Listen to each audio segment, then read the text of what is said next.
Welcome everybody to the Onward VR Master League Season 13, Week 9. My name is NightFiree with 2 E's, your sole conductor in today's adventure through the metaverse. Latinforce versus Proteus in a matchup of high-tier Diamond and Master Division teams here, so expect very good play here. Coordinated efforts between both squads to take and capture the objective in what is the 5 versus 5 military simulator that we all know and love, Onward. If you are just tuning in, well, you're here just in time for the game to begin. We are going to go right into the pick bans of both teams, as we do have a full lobby ready to go for map number 1, which is going to be Downfall. And so we are going to jump into the long-range action out the gate. Subway and Abandoned off the table, respectively. Latinforce and Proteus getting rid of very different styles of map. Latinforce wanting to get rid of that close-range threat in Subway. Proteus getting rid of that long-range threat in Abandoned. Latinforce picking into Downfall, as it is their map pick. They'll be starting on Marsoc and Proteus on the defense. That's the way things are lined up in front of us this afternoon. We're ready to dive into round 1 as we do take a look at the active rosters here today. From Latinforce, we have Valde Panas, Placencia 4, El Argentino, Gaiotti, and Ivans. And over on Proteus, we have Goldbro, Peas Gaming, Ring Monster, Blazer, and Lord Beardsteak. The usual suspects for both teams. We'll see what we get out the gate here, as it's not going to be too quick to the north. It is going to be, however, potentially at least, quick to the south, so we're going to stay on board Peas Gaming as they venture forward, and Beardsteak catches El Argentino on a cross. Sniper shot, silence coming in. Blazers does catch El Argentino. Using that SKS, is the res going to come in from the White House? It's a big rotation to have to make. Ooh, they may be able to snipe him out the window, too, if they're not too careful about it. Shots are coming in. Don't connect. One in White House. Peas has managed to get over into the 3-story, so they're a threat down onto folks like Gaiotti and Placencia. One in upper And El Argentino, again, down on the floor. Really hard to res here. Fortunate they haven't been confirmed. If Valde does try and push out for this, it could be bad. They really have to drop back and get it under cover of that slope. If they try anything else, they're going to definitely get scooped up. Maybe utility piece will be required here. Peas catches one up through the middle. Here comes the smoke. Shots do come in, and down goes Valde from the shots of Blazer. Another kill from Peas up through the center forces the rotation from Placencia, and they should be able to get this res onto Argentino.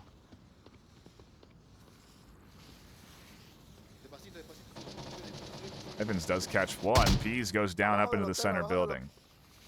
Very big kill there. Placencia does get picked up. The shots do come in, but they do not connect. It is going to be a res.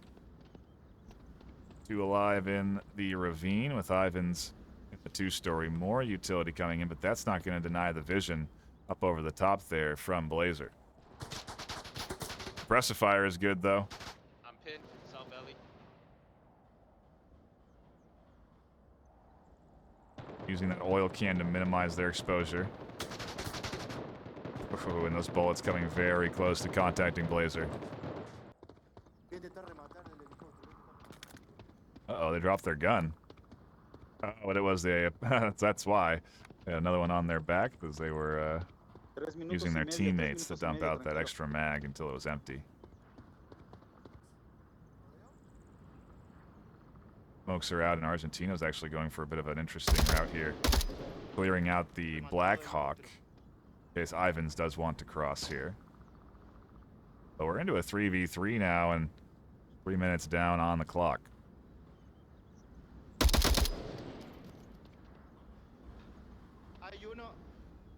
Almost connects us on the one there.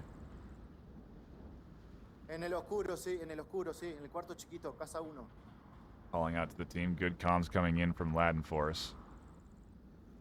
This squad been playing very good this season so far. Doing a good job to climb that ladder and get up into that diamond tier. Proteus also playing pretty well. We watched them take it to Animal House in a very coordinated fashion just the other week. And so expectations are sort of set high this afternoon. As round one does keep us on edge. Oh, and those sniper shots just skimming the head. He's on the valley. So close to connecting there. 2 minutes left, though. Time is ticking, and ultimately they are going to have to rotate out from their cover if they want to have a chance at pushing forward. It is just a matter of Proteus playing this safe, playing tucked in, not overexposing. Ultimately making sure they have objective defense. Goldbro and Blazer have watch on the south, so there's not going to be an easy south entry. And Ring Monster here watching the front side just in case Placencia decides to make a heavy rotation down from the north. But for now, the time continues to tick down. Doesn't take long to get down to the objective, but Dawdle, and I wonder if Placencia can almost see the head here of Blaze. Again, just really kind of fishing. Suppressive fire coming out there. And a bit of a lack of coordination there. Argentino putting shots through the window of Ivan's room. No, en el cuartito que tú dijiste, en el cuartito. Ahí estaba. Casa uno. Yo estoy arriba. We also do have to keep our eyes on Placencia, who's pushing ever so slowly up to the north side.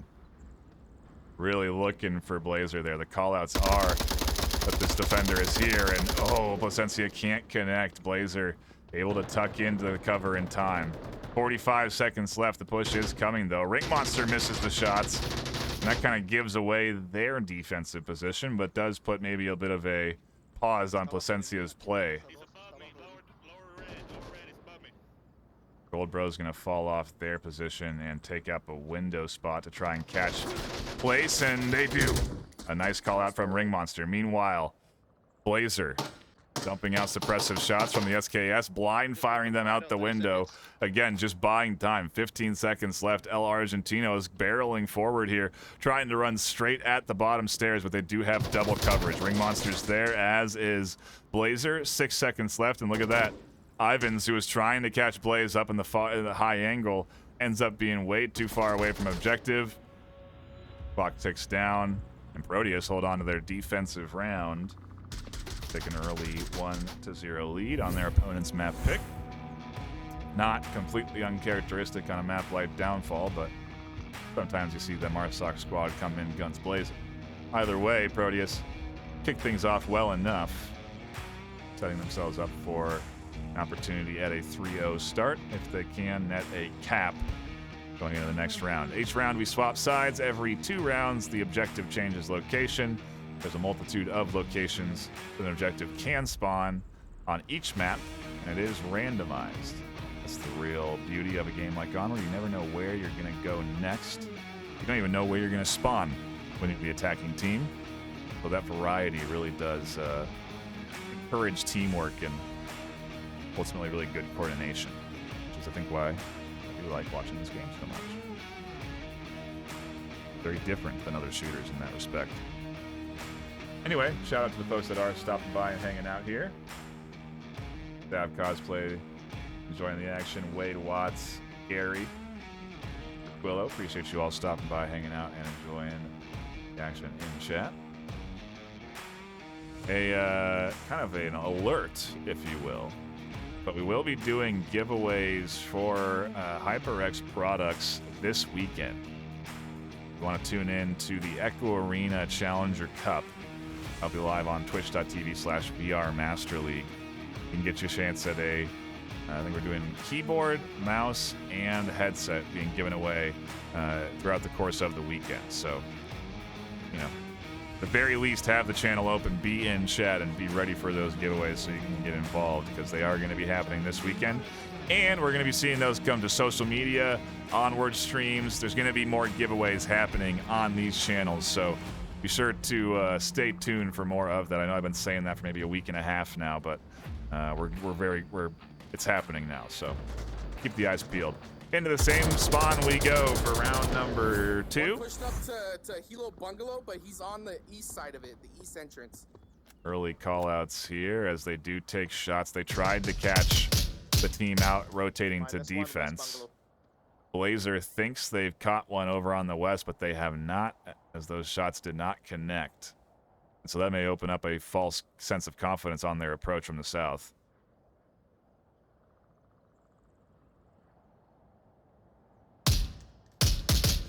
Impressive shots coming out as Pease pushes forward through the gap. Interestingly enough, they don't seem to have a ton of coverage on this cross. Oftentimes, teams invest at least 1, 2, or even some, there's a multitude of defensive positions you can set up to cover this cross.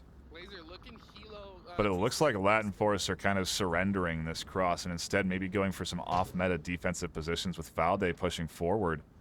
Could potentially catch Beardsteak out or could be caught out in the open. It all depends on how this rotation works. As Valde does pop this corner, they're going to hear footsteps, and they do get up into the building in front. I don't know if Peas or Beardsteak heard that. Just repeating, there's one in the bungalow in between the 2 brothels. He's on the south side of it.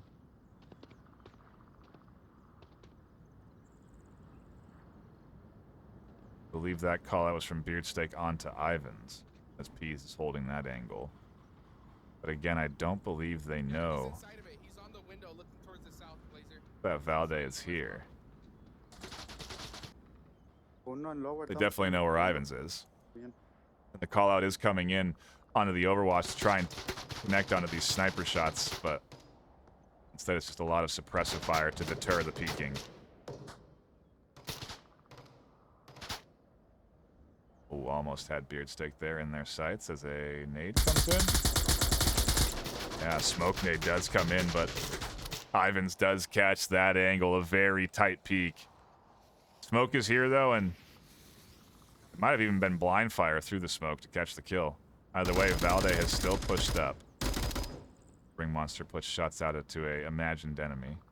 And Valde does finally make their position known as they catch out Peas. Latinforce putting up a very solid defense here, catching Proteus off guard with a couple of these positions. Ring Monster hears this now. Finds themselves in what is most times a very dangerous lane to be in. Need from Valde there in case Ring was pushing. And sniper shots coming in down on towards that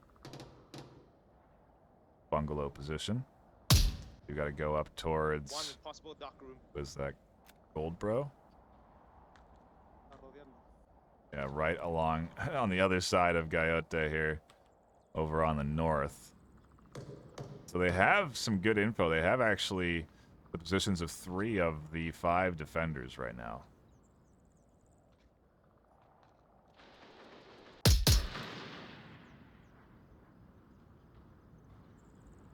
The silent shot's still not connecting through the window.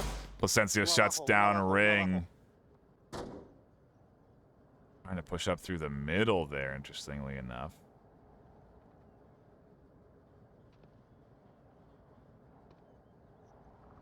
Leaves us with the sniper and Goldbro in the north side. One in North Brothel, second floor. Definitely going to be tough for Blazer to work through here as they have Void also holding that angle, and so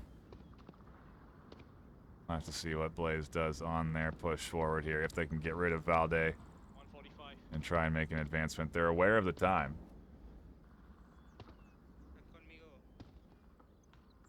Well aware of the time. Goldbro does get rid of Gaiote on that second floor.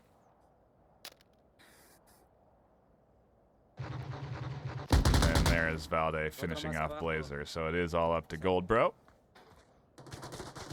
Alone in a 1v4. Tall order ahead of him.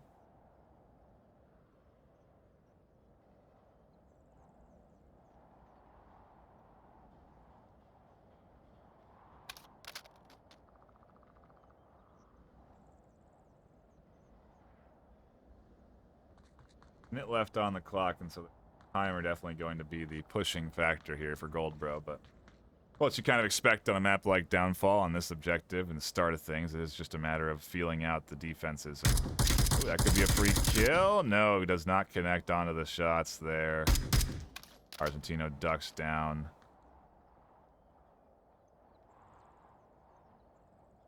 Goldbro not going to be able to find that shot, and that really kind of puts a hamper on their attempts to push to the north. 25 seconds. Time may actually be the enemy here of Proteus as well. It doesn't seem they're aware that they have a limited amount of it, and unless they find the kills through a lot of suppressive fire onto this side, which certainly could happen, it's going to come down to time. There it is. Latinforce take their defensive round 1-1. Interesting to see both squads just kind of lose track and tunnel so heavily. They don't manage to advance in time, but pretty even back and forth here. Look at the KDs, a nice good spread. Both teams putting up solid defensive holds and shutting down the opposing squad. And while that was a mutual start, we'll have to see how this goes as things get a little bit deeper here. A new objective, a new opportunity to cap, depending on the spawn and play.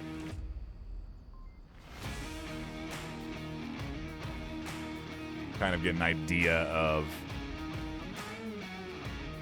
maybe some alternate strategy, some alternate pacing from either one of these teams, really.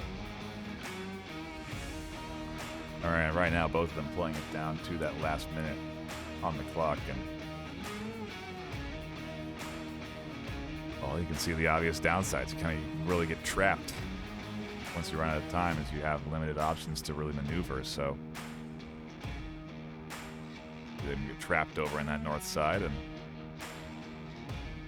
very disciplined defense from Latinforce, not over peeking that window in particular. That ultimately draws a lot of attention from the defense out the gate.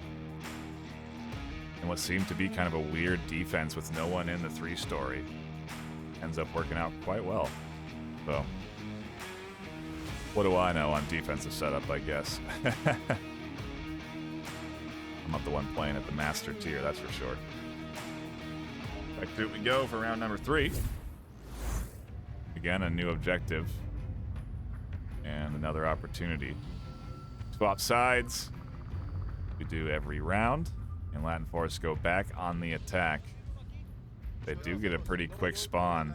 Based on their initial spread, though, getting the impression they're not going to be pushing this very hard.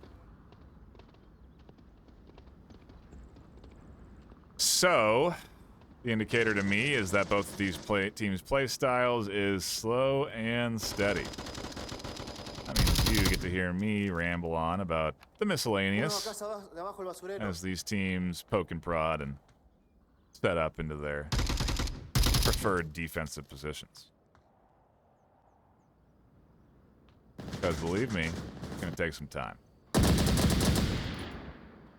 Goldbro actually already getting across, interestingly enough. They'll find Ivans maybe unexpectedly already up at that 2-story.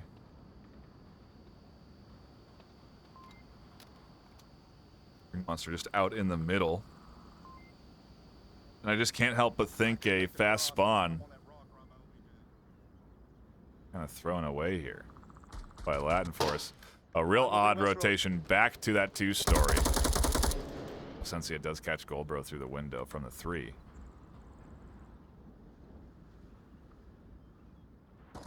Pretty big pickup.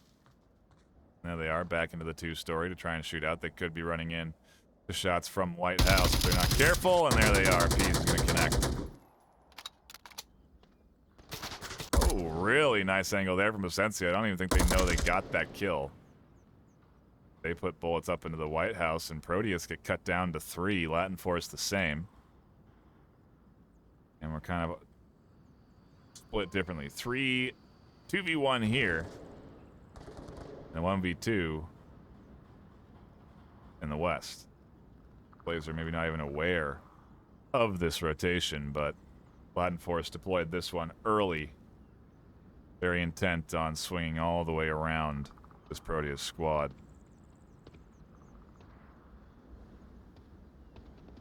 So I'll see how it pays off.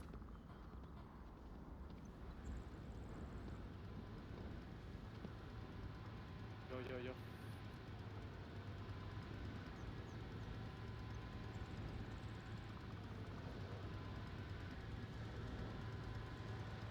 ¿Han bajado alguno por allá o no? And this is a very long rotation. Haven't seen this move on the high hill in a while.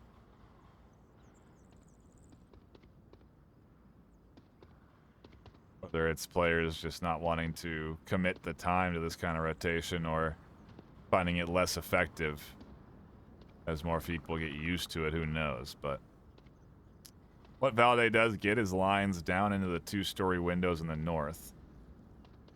So they can clear those out for Gaiote, and maybe information as those shots come in from both players. I wonder what Placencia is seeing where they're shooting into these windows. Again, I don't even think they know that they have these kills. I think they actually probably did just blind spray over to the window where they thought bullets was coming from and got that first kill. Ooh, either way, Wing Monster could be in trouble. Out in the open and vulnerable to an eventual flank. I'm watching the stairs at lower Hunter.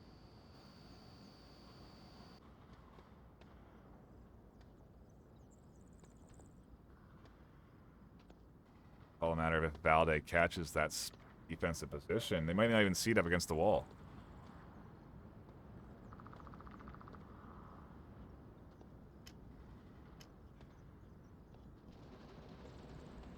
Oh, and did they have a disconnect? They did.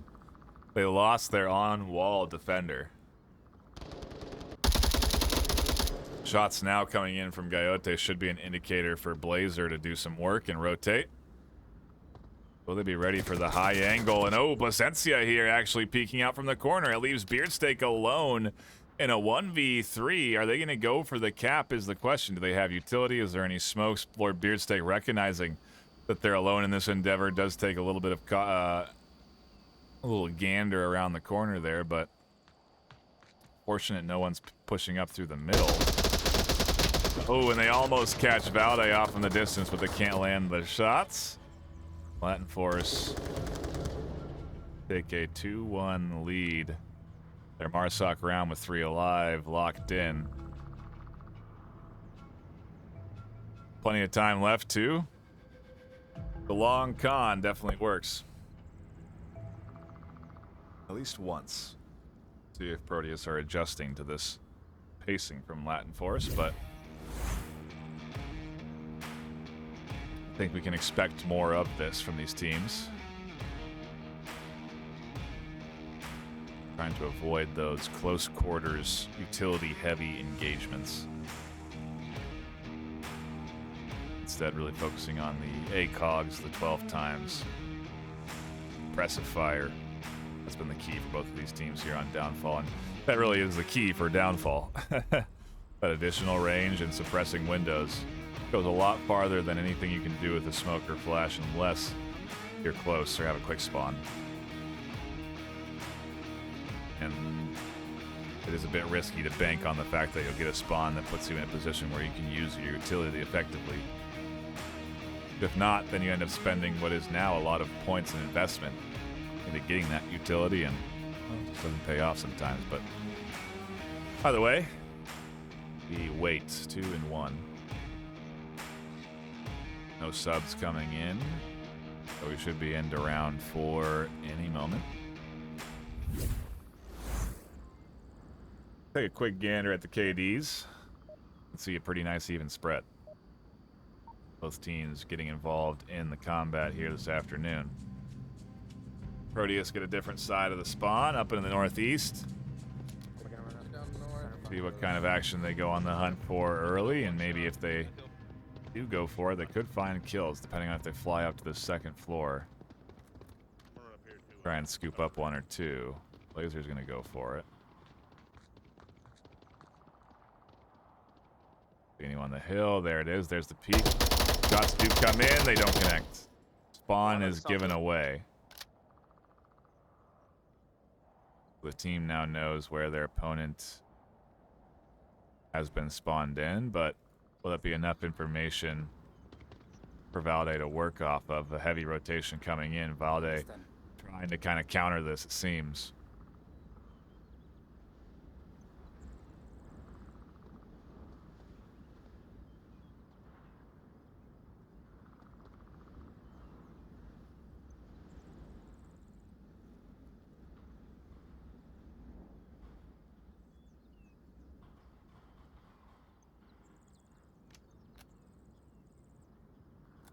Beardsteak just over the hump here. Uh-oh, and because Valde didn't push far forward enough, Placencia maybe thought they had this backside covered, and oh no, they had a headset issue, it seems, as they pop up to peak. Looks like they lost tracking. Would be my best guess. And they cannot challenge as they go down. Nice two-piece there for Proteus.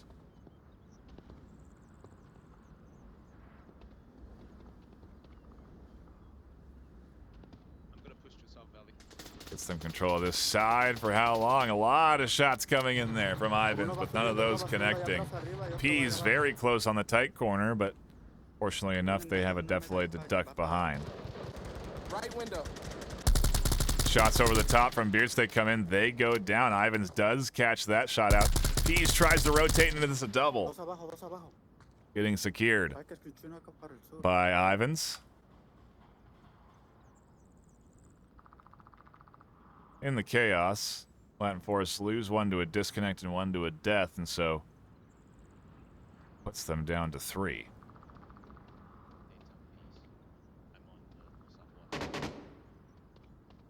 Proteus also with 3, but Blazer has worked their way up through the ravine undetected. They are close and could challenge Argentino. This move here is a risky.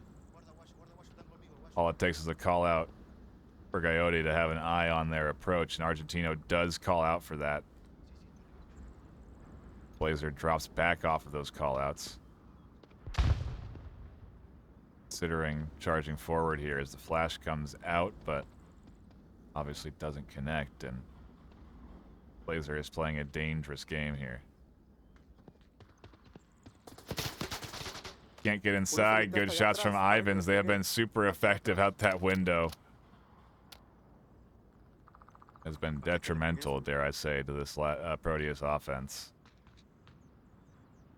And after all of this has been shut down, we pop over to the other side of the map where Goldbro and Ring Monster are alone in their efforts.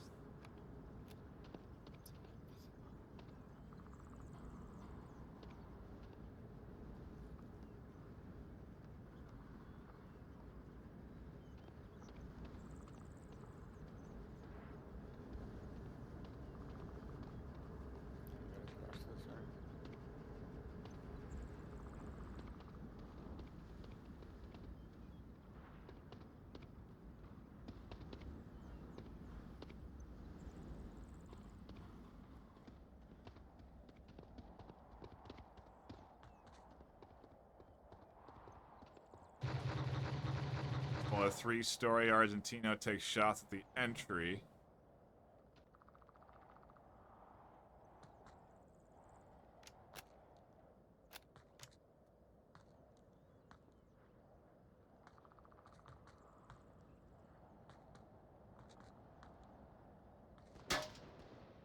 Ooh, a slow roll to the battle, though, and almost those shots connecting from Argentino. Ivan's still a very big threat. You can see there is vision, or at least a concern from Goldbro here. They can't find an angle and won't be able to find an angle on Ivans.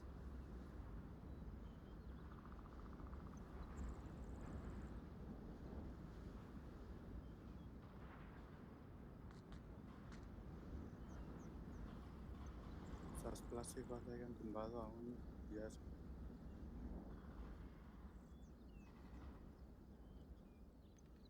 And I am liking the patience we're seeing from Latinforce on the defense. They're really, again, not over-peaking, not overextending on their looks out the windows.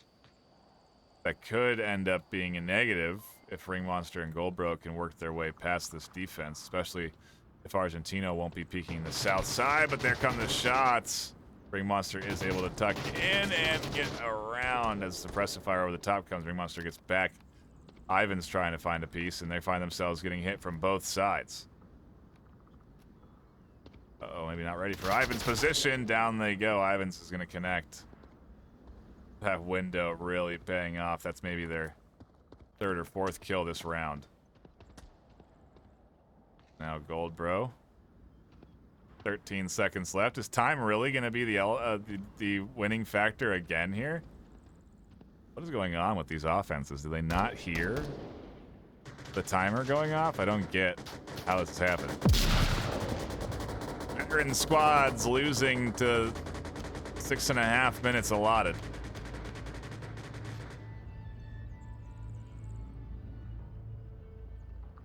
I see it as an unfortunate way to lose because you're really not utilizing your time. You know, you're not playing the game quickly enough, and I mean, hey,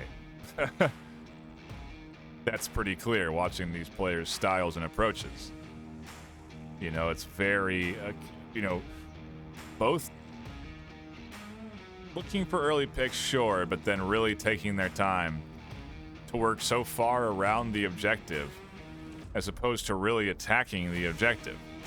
They don't really hit defensive positions. They get a couple of picks, but ultimately a good solid defense coming in from Latinforce is all that's needed to deter that Marsoc squad.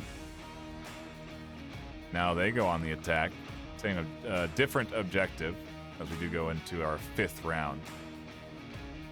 But clearly the methodical playstyle, the patient playstyle of both squads, drawing us to rounds where their 3rd round won by time. Again, I say it's interesting because they have 30 seconds. You get an audio cue. You literally get a beep at 30 seconds in game to tell you that it's time to push and you're out of time.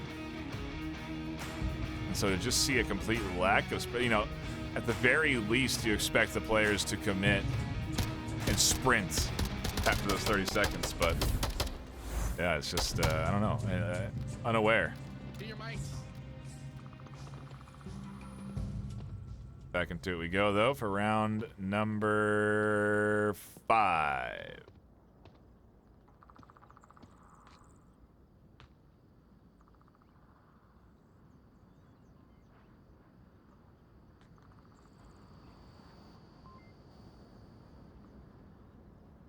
Blazer setting up inside the 3-story. Latinforce getting the spawn up northeast.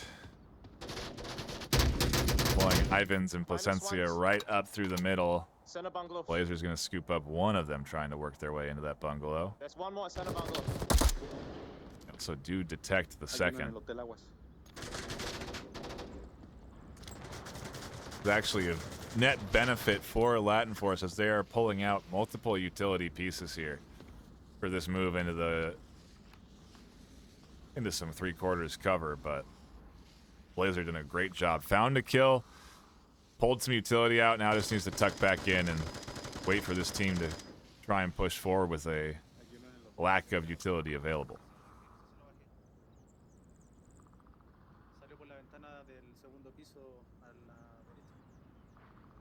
Call out some comms coming through for the Latinforce side.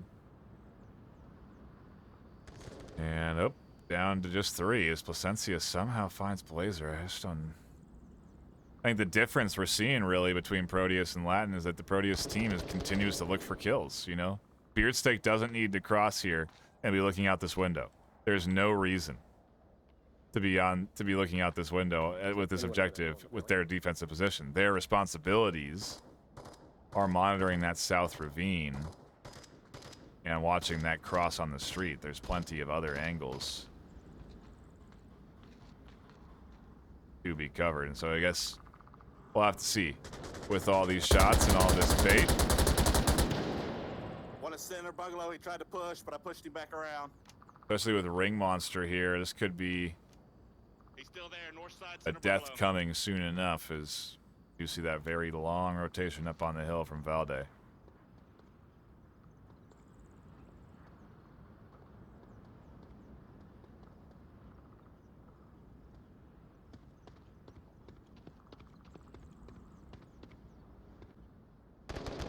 Beard Steak looking for Placencia out through the center, won't find it.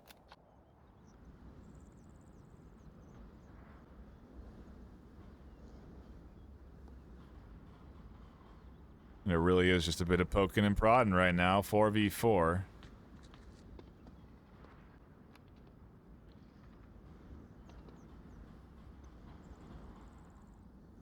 Really just your standard downfall.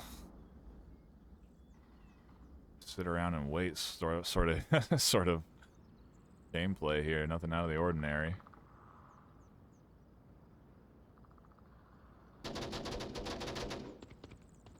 Beard Steak pushes back. Center bungalow. One trying to rotate up through the middle.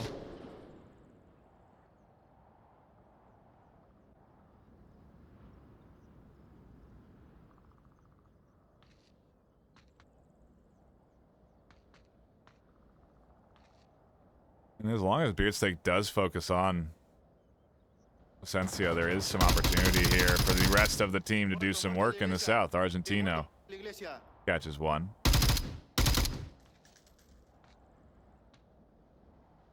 Beard Steak maybe looking through the window or doorway next. This Beard Steak does go down. Valde way up high.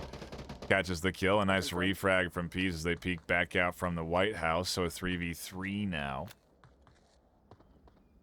Watch that west road. One west bungalow, west bungalow. He's in front of it, behind the wall. In front Good of South identification Bronco. there A little bit from closer to the Peas, west able bungalow, to behind the wall. spot that cross as there's another one pushing in from that side as well.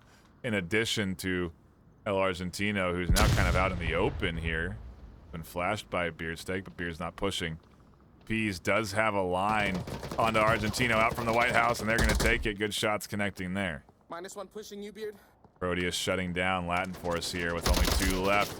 Minute 20 on the clock. Coyote trapped. Placencia now alone.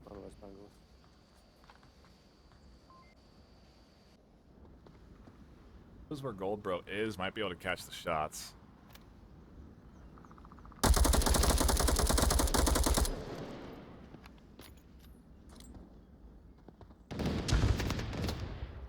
Ooh, and now realizes how limited their options are. Beard Steak's watching up through the middle. For an angle there. Ooh, going down the stairs is dangerous. Goldbro has a line, and there it is. Goldbro connects. Proteus put up a solid defensive hold. 45 seconds left. Nothing out of the ordinary.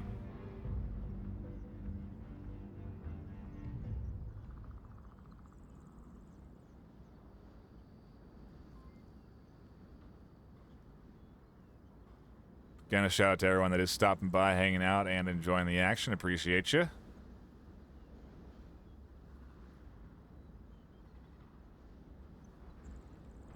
think we actually have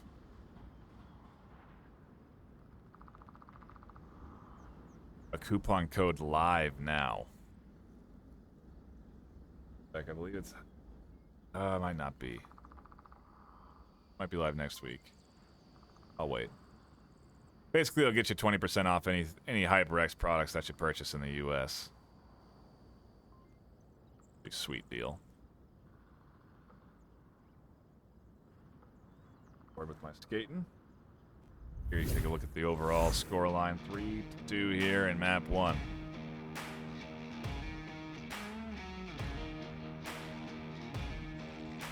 Both teams really methodical about their Marsoc approaches here on Downfall. See if Proteus changes that approach at all. Unlikely, as they do find themselves a round away from losing map 1. But it isn't their map pick, and so it could be worse. They'll at least get to go into their map preference for map 2. I imagine it'll be close quarters, but Snow Peak's on the table still.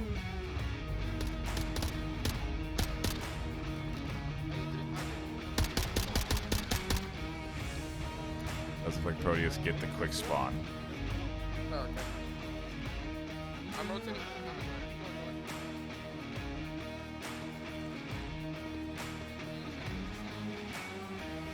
Look like a too aggressive push out here, but Blazers does get one in the cost of their life. That's coming in from Gold Bro, but maybe at Placencia there as Ring Monster does call it out. Oops. Apologies. We go back into the action. You missed the kill. Oh, okay. That was a quick trade.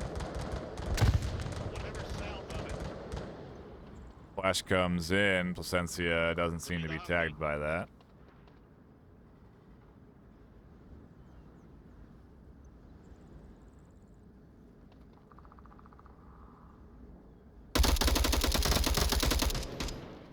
Placencia has a good nade. Oh, it doesn't quite get up and over the top of that wall, but if it had, it might have been trouble for Ring.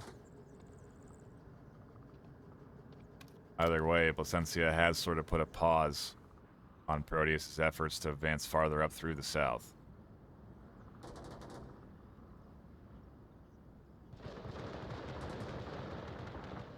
Bro's so close to having the angle here. Lots of shots coming in. Valde actually catching a kill. Where are they? Seems like they're behind this offense over in the north.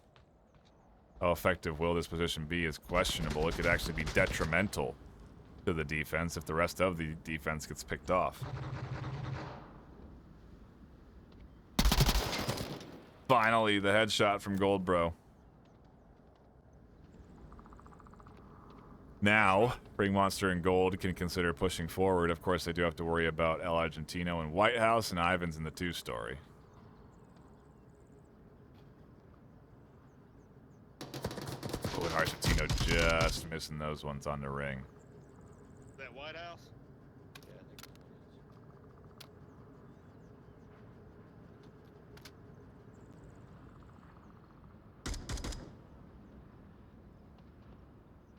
Where the third of Latinforce is. Oh yeah, it is. Valde on the back. Yep. They are relocating their position, but man, what an opportunity for Proteus to utilize here. They could push up and cap if they get past Ivans in particular. Really a big moment that could be unfolding in front of us, but I don't think there's a lot of coverage in the middle. Valde now is up here on this north side. They do have a pretty good coverage up through the middle.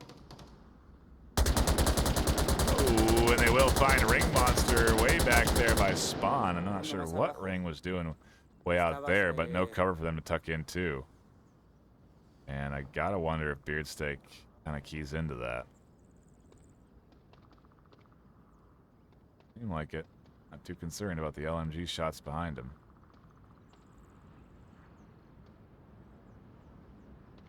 Pushing up to Ivans.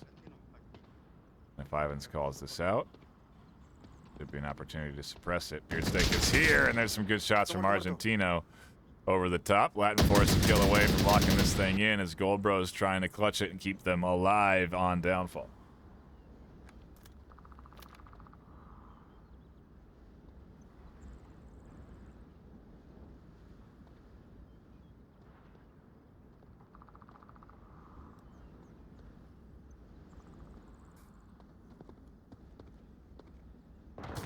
Yeah, there's the old flank way in the distance. Valde taking shots. Oh, a little fire back from Gold Bro, but they do not connect, and the LMG from distance pays off. The flank pays off, and Latinforce take their map pick 4-2. Now we have a little time between map selection. We can take a look at the overall win rate of these teams this afternoon. Latinforce, I think, has only lost one game. No, two. 1 to Siren Snails and 1 to Animal House. Proteus in a very similar boat, and so both of these teams coming in here with very good records. And man, we are changing things up. Literally almost the polar opposite in terms of potential pace. Map 2 is Suburbia.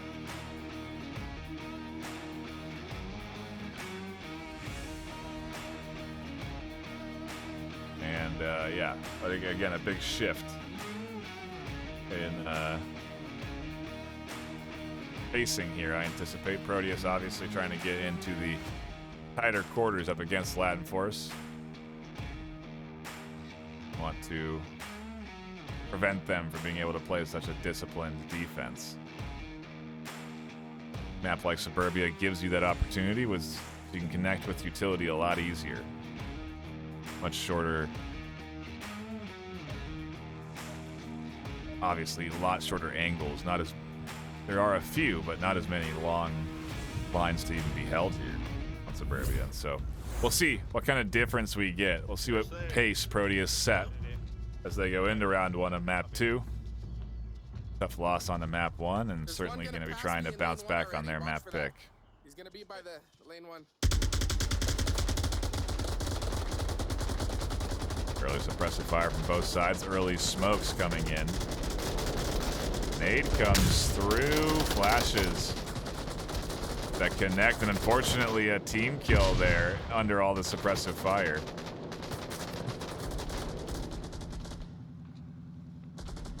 And really, it is a lot of blind fire. Everything from that 2-story is just going through the walls.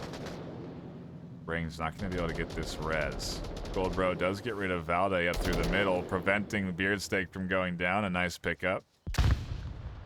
Objective seems a little bit open. Argentino, the lone defender on it, is holding it down by putting out a lot of suppressive fire. They'll be out of ammo soon enough. Placencia has a potential line, but really Argentino's the only one watching this objective right now. Not a lot of utility coming in just yet either, though, but Ring Monster does go down. Argentino finds them just underneath the Humvee. Oh, and they're going to connect with Peas through the shrubs. Argentino absolutely holding things down here. Stick, I believe, gets flashed there. Has to tuck back in. In a 1v3, they find themselves. Can't connect on the Argentino. Now in the worst spot. Just got the hope that the blind fire doesn't connect as they do cross out in the open. They're going to try to get behind solid cover. The tablet's out. They're punching in the code underneath this defense. The nade comes in. He clutches it. I think the PKM may have tickled the toes, but the nade was there as well. Almost a cap from Proteus right underneath the nose of the defense. I love that perseverance to try and secure it. But ultimately, Latinforce hang on. They'll take the lead yet again. This time on their opponent's map pick. Go up 1-0. Certainly a chaotic attempt, but Proteus only really finding 1 kill, as the other one was a team kill, and there's 3 left alive there on defense at the end of the round, so maybe not exactly what they were hoping for on Suburbia, but not exactly a ton of utility either. You know, 1 or 2 smokes coming in. You know, it wasn't 6 smokes getting laid up and lined out to completely deny vision on their approach. And ultimately, that allowed for that PKM to be successful because it did catch ankles and shots through the shrubs. So, I don't know.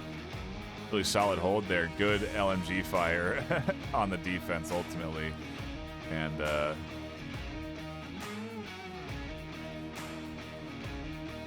we swap sides, so Latinforce now get their chance at attack. Same objective. I'm almost envisioning they push up to across the street and then set up in defensive positions around playground and middle house. Probably burn the clock till about 2 minutes and then push in with good utility play. That would be the pacing I'm expecting here out of Latinforce offense, and it's what Proteus should anticipate. They should expect a pretty slow offense pushing them here. But we'll see if Latinforce try and throw something fresh at this squad, or if they do stick to the pace that they have set in Downfall. We go into round 2.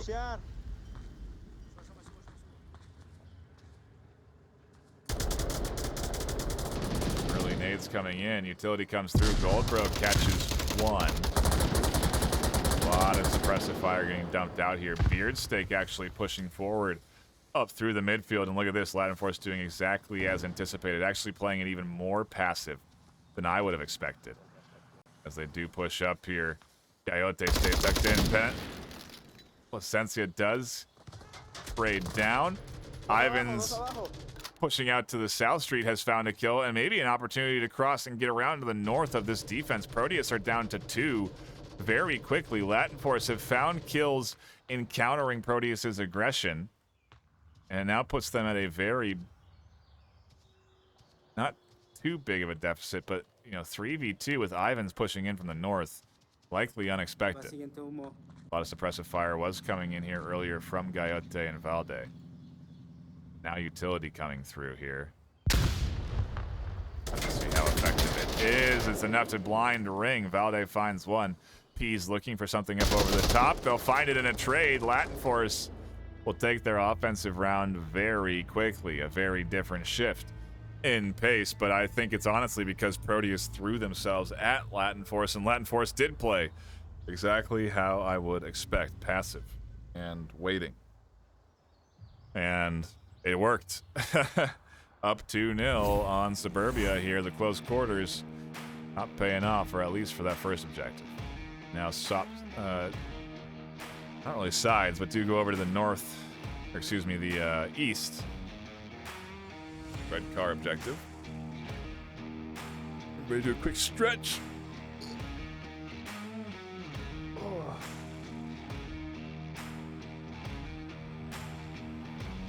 The halfway mark now.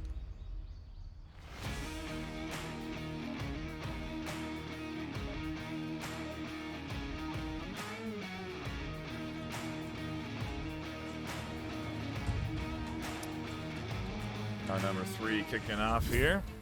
We dive into it. Just checking chat there for a second. And again, appreciate everyone that's chatting it up and hanging out here this afternoon.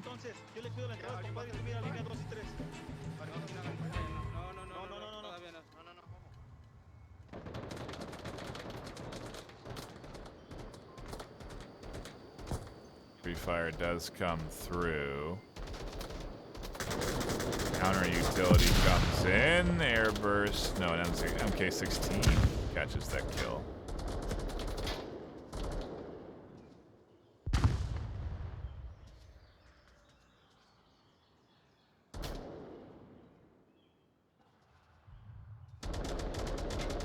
They'll be crashed behind the hedges on the north side. Proteus doing their best to stay locked in here. Comms coming in. Blazers is going to trade with Ivans up through the middle. And we continue to exchange suppressive fire here. Yes, they are. 4-3 though, and Proteus have the advantage on objective side. Now the time for the push though seems so as smokes are coming in.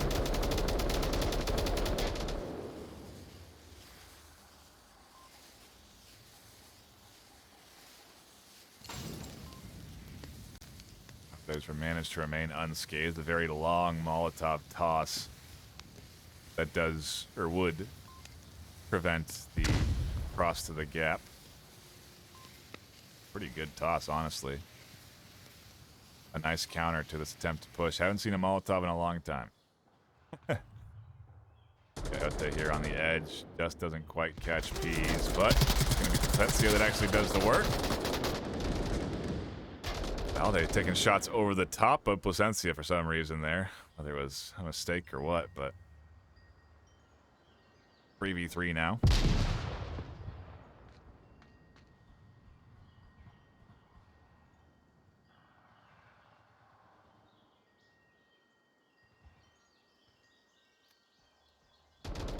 Revive actually coming in back there. Valde is going to try and counter with the push forward. Beardstake's going to shut it down. Proteus suffer a drop, a disconnect, but they're still 3v2. Beardstake pushes inside to a corner where Placencia finds the kill. They're quickly countered by Goldbro, the 2v1.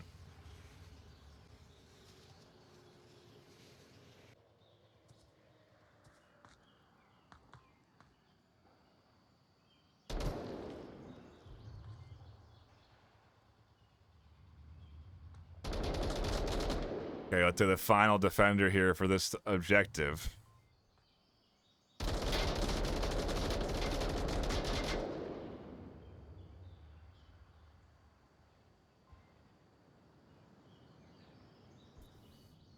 Good smokes would go a long way here.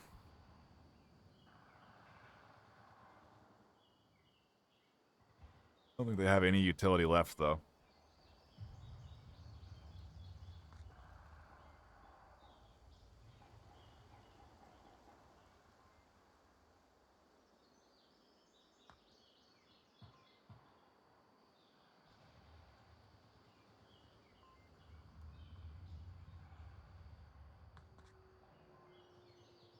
Wonder what the Proteus plan is.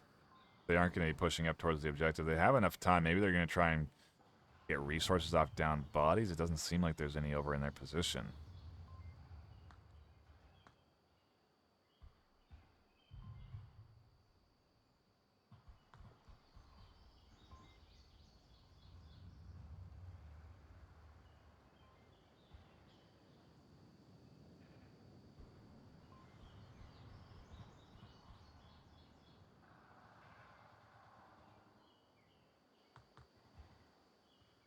Monster has an angle. They tagged the back of Guyode, but they don't get the full kill. Wonder how much, or if any, HP is left for Guyode here. It does seem like they have a heal.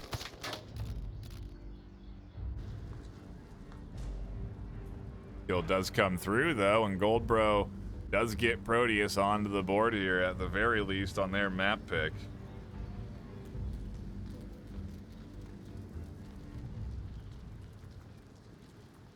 A vital point, dare I say. Otherwise, things could have really started to go wrong for Proteus, but they stay in it. Catch one, they now go on the defense. Again, just have to play discipline and really let Latinforce push to them. Obviously, that aggressive defensive style did not pay off because Latinforce is deploying counter-aggression on offense. They're anticipating that aggression, and that's just the way that they're playing. And so if you don't want to wait, you don't have a lot of options other than to play into a team that's ready and waiting for you. So the alternative, be patient, wait. Set up a defense that is going to force the team to push to you, make Latinforce execute on the offense. That's the nature of a good solid bulk hold, but sometimes the counter-aggression does work. But what do I know? Either way, things a bit quicker here on Suburbia, but even then, we still are ticking down to the final minutes for some of these rounds, so we'll have to see if Latinforce do take their time on offense or if Proteus try and take it to them on defense as we go into round 4.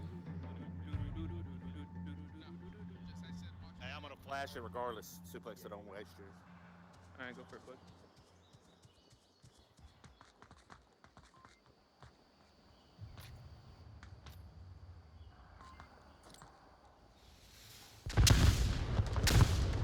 Flash comes in over the top, gets Ring Monster pushed forward. A lot of action happening on the other side as Beardsteak takes down one. They're going to keep pushing into Argentino. Ivans on the backside does catch the kill. Now their turn to push down as a trade happens over on the playground. Ring Monster still alive. Will be defending from playground side, but Latinforce are actually just down to the 2. Ivans and Valde on the backside. Proteus down to 3, respectively, so I don't know the woods just yet, but Latinforce getting shut down again. Well, this time actually the counter defense seemingly working much better as it did get a double there.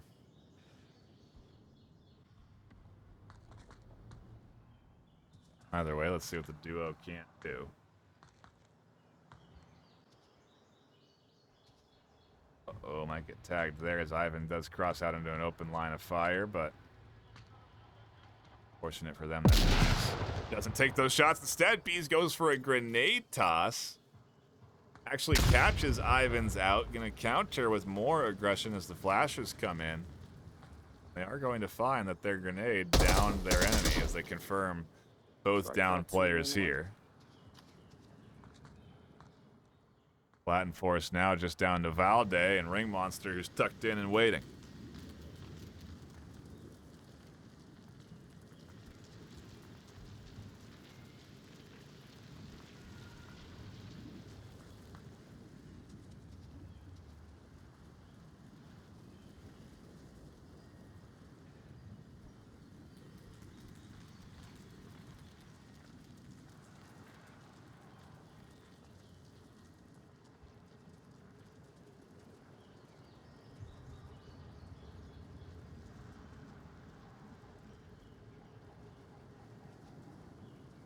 3:45 on the clock. Utility still left. Belt of Valde.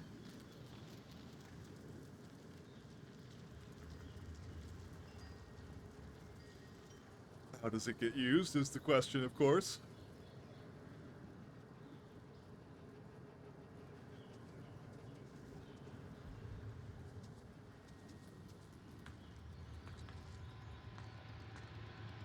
Seems to be a decoy, then rotation to the other side.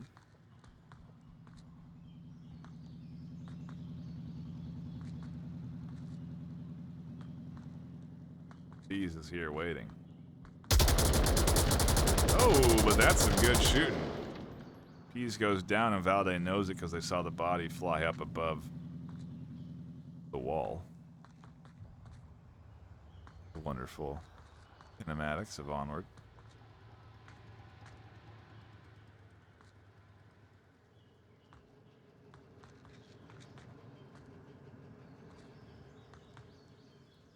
Rotation. Again, going to put themselves right into the line of fire. A ring monster who has been sitting here waiting for this since the round, but they get past Ring.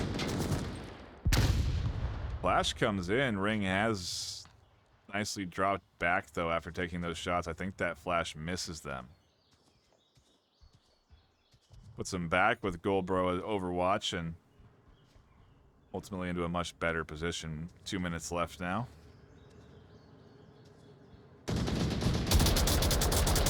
Monster almost goes down. Shots through the wood. Don't quite connect. You can see the attempt from Valde there, but can't make it happen.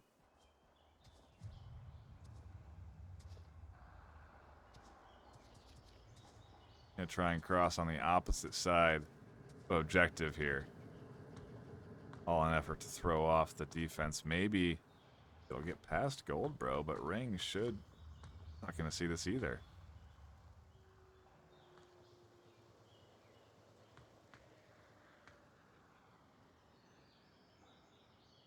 Minute 20 left, all a matter of time before the push comes through.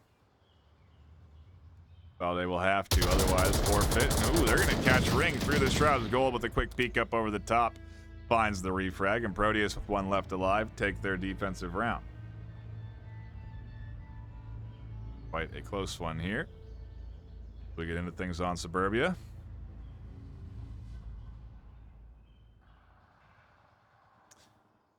Still nothing really coordinated.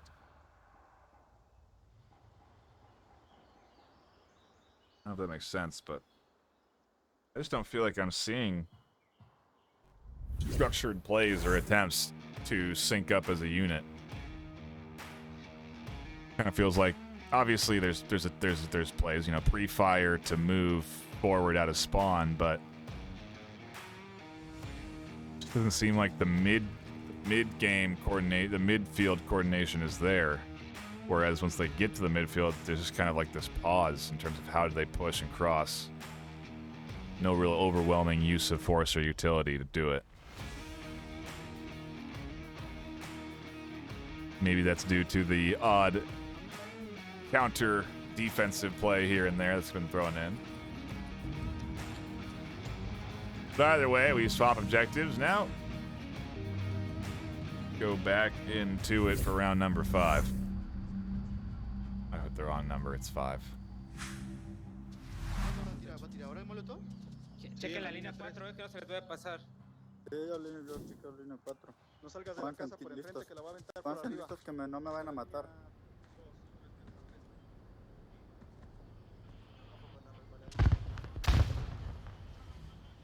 Let's see what's going on up through the middle as Peas is charging forward here. Ring Monster taking shots over the top. Peas does go down through the middle. Ivans finds one. Proteus are trying to deploy a quick push here up to the objective. The smokes are out. Argentino's putting suppressive fire in.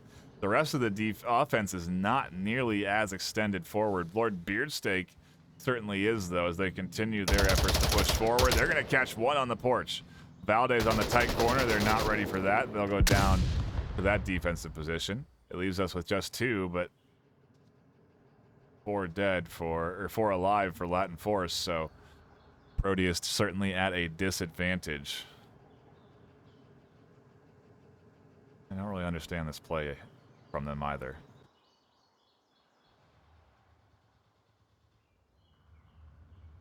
Maybe trying to force a defense, push them into this side to this side of the map, but to have Goldbro and Ring Monster essentially so disconnected from the rest of the offense who was pushing APC side within the first 30 seconds, one up through the middle, they could have capped. You know, if they had had these two pushing objective from this side, all of that chaos, you saw Argentino putting half a clip through, or a full clip into the smoke just for safety. They had no idea if someone was potentially punching in the code under that chaos, so maybe an opportunity out the door here now as Proteus and their aggressive plays find themselves at a disadvantage.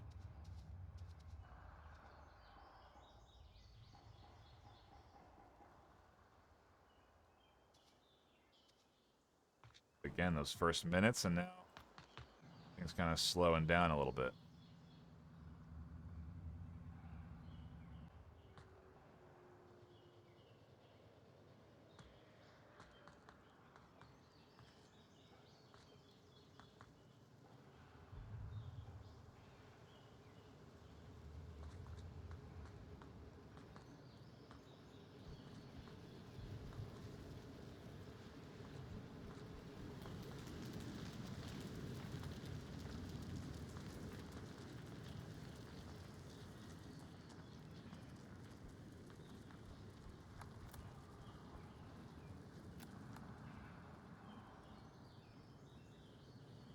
Bit of a hush here as neither one of these players communicating. Kind of relying on tablet and map knowledge as they sync up here. Maybe Ring Monster potentially radioing in some info, but it seems that they're both staying quiet as opposed to communicating using hand gestures and guesswork. I'm not sure that Ring Monster needed to do that with Goldbro at the angle they had. I guess making sure that there wasn't one in the tight corner. But Proteus playing it very safe. There's no one that's going to be here. Plain and simple.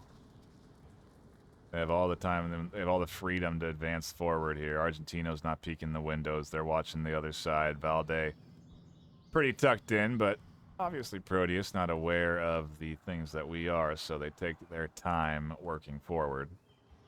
2 left on the clock, so they will be short on time soon enough.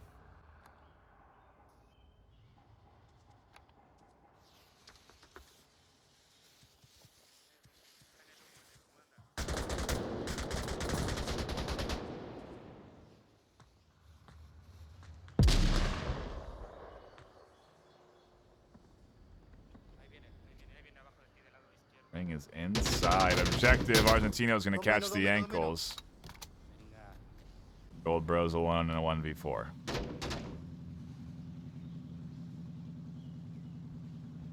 Yo cuido la espalda de Plata.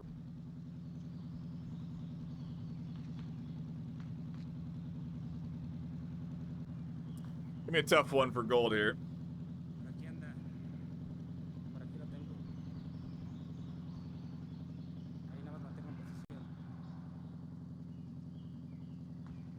Have information. They know where Valde is. They'll find that kill. That's all they need to drop back and try and rotate.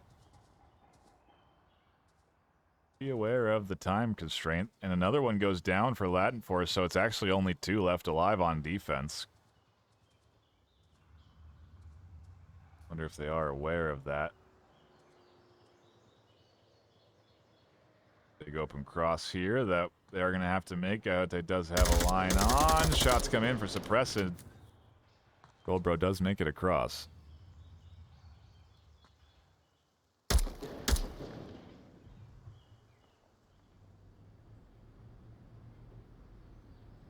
Getting up these stairs is going to be a tall order.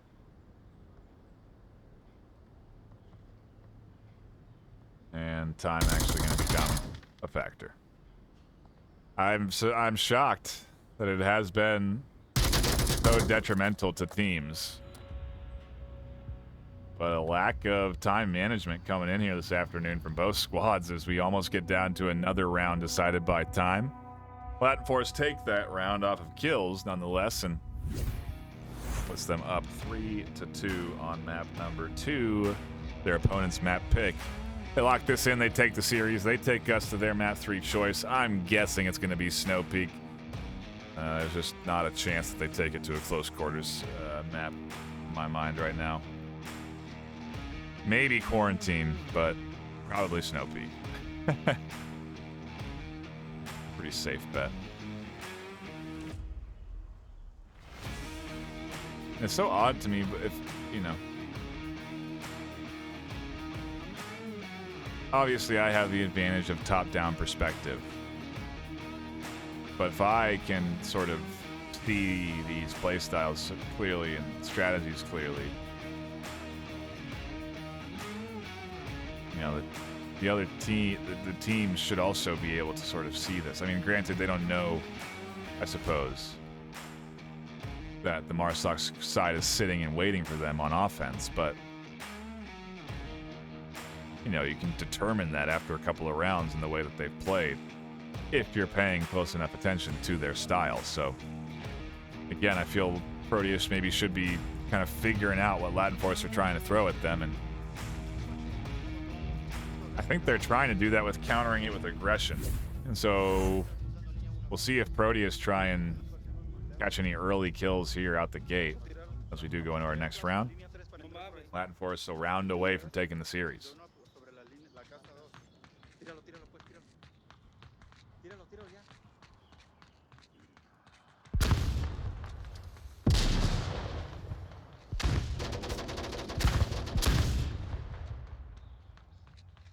A lot of utility coming from both sides. Ivan's is going to win the first exchange. Opens up playground side for them to advance down towards. Beardstake is waiting, tucked in. Will they stay tucked in is the question. Ring Monster watching up through the middle.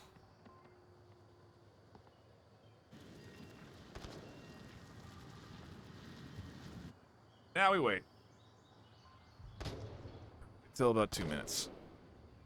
What do you guys want to talk about for 3 minutes? Because it's not going to be Onward. -1. Beardstake pushes out from their defensive position. Does catch one on that corner swing.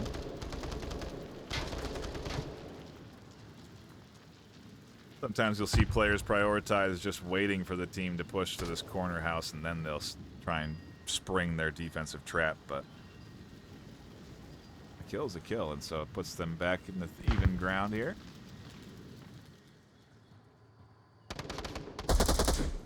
-1 lane 2.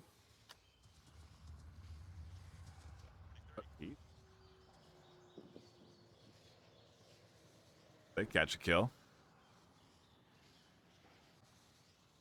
Really extending forward here. Rest of Latinforce playing this one pretty passive. Gaiote not even out of spawn yet.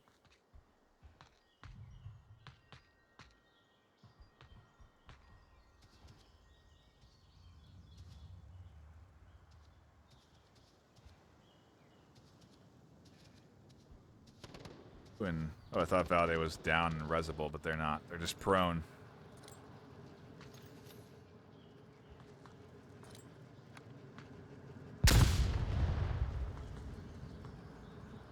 Little utility getting tossed out towards Peas, but Peas is trying to counter that with some rotations and counter aggression.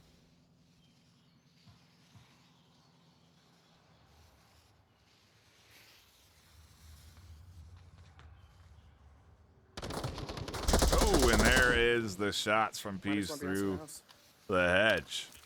Proteus looking good on defense right now. Double kill comes in from Beardstick on the swing. We're tied up on map 2, 3-3. Series ain't done just yet. Back and take a look at the KDs. Take a little gander before we get into our next round.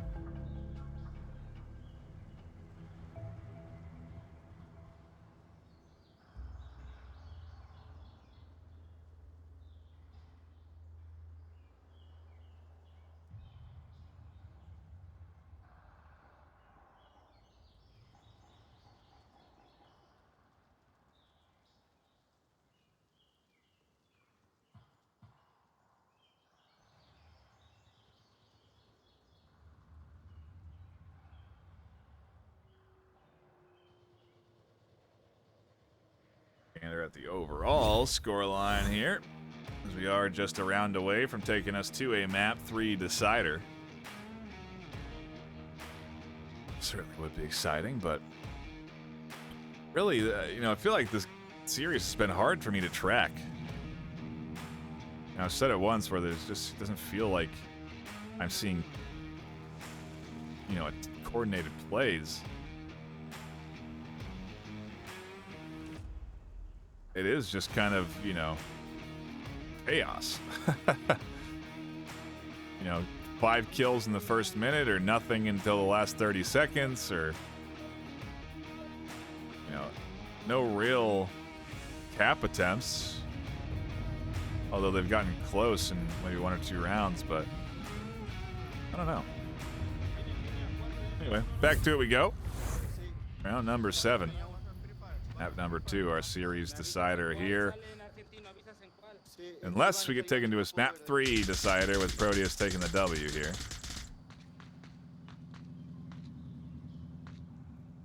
I would say the advantage is to Latinforce in that they can really play this one passively and sit back and defend. That's exactly what they're doing, and Valde does catch a kill on the Gold Bro. Proteus lose 1 early.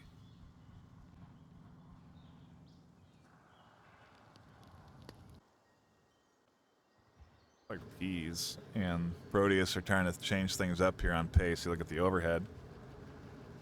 They are deploying a slow play tactic here.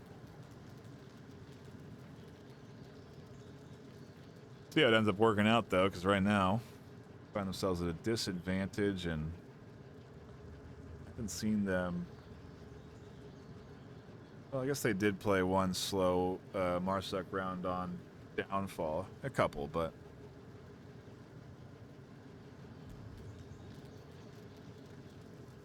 trying to change things up a little bit.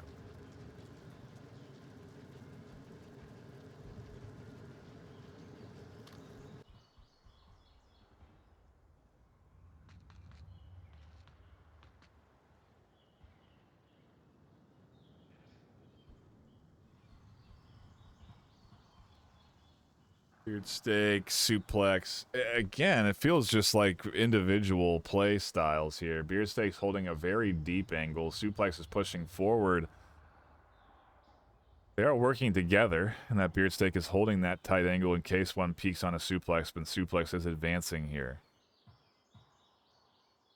But there's no chance for a refrag if suplex does get tagged. Doesn't seem like they're going to run into anything here, though, because, again, Latinforce are doing what they've been doing on defense. Playing it very tucked in. Really waiting for this team to push to them. It's kind of what you'd expect at this stage in the series, but there's a lot of time on the clock. 3:40 left, so Proteus can be methodical.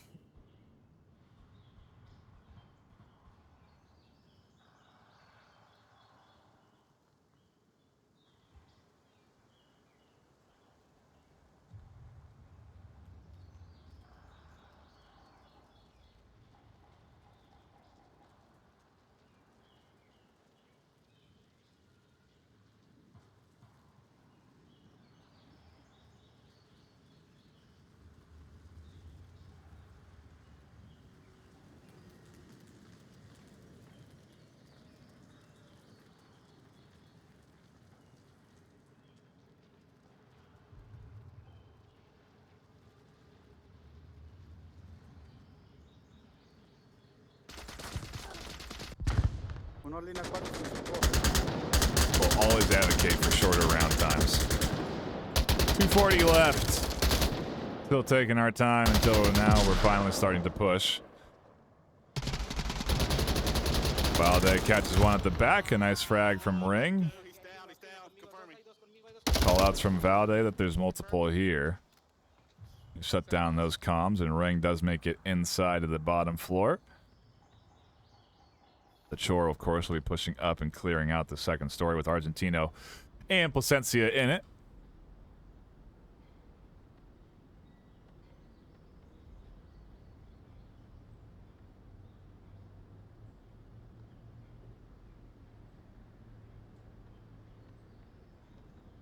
Pídame abajo la casa. Ya saben que estoy aquí abajo. Peas is waiting for anyone to try and peek. Aquí atrás de la casa del centro. Sí. Or counter through these windows, but they're not going to see much. Ring, waiting to see if they catch a rotation. Oh, and they just missed Placencia taking it up. And oh, they do take shots, but don't connect. Argentino almost goes down as well. Those shots so close from Ring. Aquí atrás de la casa. ¿Le diste la casa de abajo?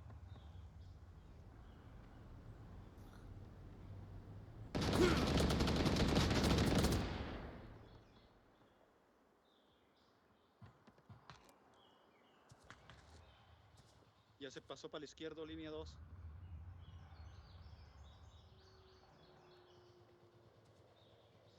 Línea 2, línea 1, línea 2, línea 1. No longer inside or challenging stairs. Son dos. Quedan dos nada más.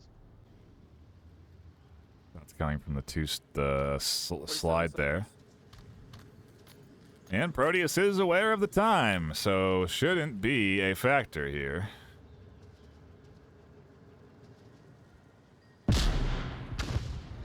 That's a good flash inside the window there, but doesn't matter much. Bees comes up, catches one on the stairs. There's one more here, though, as Ivans is defending from the shrubberies. Bees takes down one. Ring Monster pushing in on objective side. They go down. 15 seconds left. Bees has to push forward. He's on the window, on the window. Ivans on the tight corner. 10 seconds left. Tablet comes out, but it's not going to be enough, and Ivans is going to find He's dead here in the smokes, and if they don't, time's gonna tick down. Latinforce win the series on time. I don't know what to say.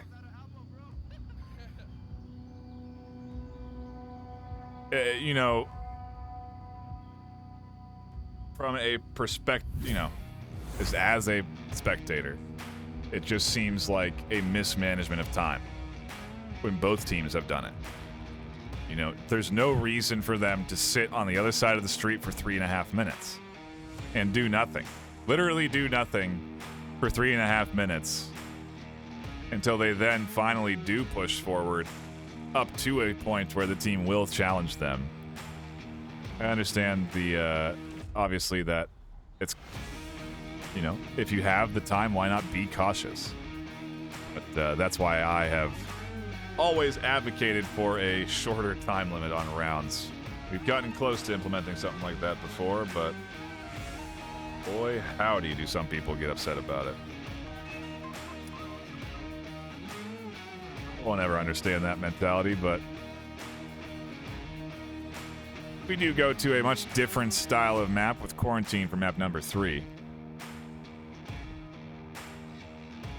And in this time-old argument, obviously Quarantine would not have the same time as a map like Suburbia. You need more time to physically traverse the distance of the map. But even then, you could design the maps and spawns, objectives and spawns, to be tailored to the idea that you can push them in 2.5 minutes, and so that you then do deny the ability for teams to even have the thought of, I'm going to rotate all the way around to the opposite side and take 5.5 minutes to do so. This, of course, again, comes from someone that watches it more than they play it, so obviously I'm going to have this perspective, but an interesting point of discussion, I think, to have from time to time. We do go into our next map, though, and obviously Latinforce have won the series. We still play out our third map.